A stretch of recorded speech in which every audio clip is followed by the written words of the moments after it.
திருச்செந்தூரில் கடலோரத்தில் செந்தில் நாதன் அரசாங்கம் தேடி தேடி வருவோர்க்கெல்லாம் தினமும் கூடும் தெய்வாம்சம். தேடி தேடி வருவோர்க்கெல்லாம் தினமும் கூடும் தெய்வாம்சம்.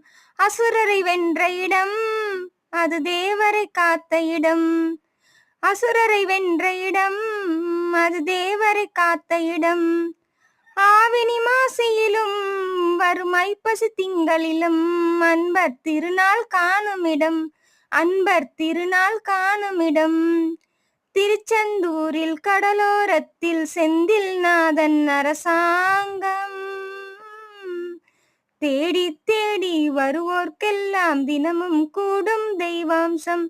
தேடி தேடி வருவோர்க்கெல்லாம் தினமும் கூடும் தெய்வாம்சம்.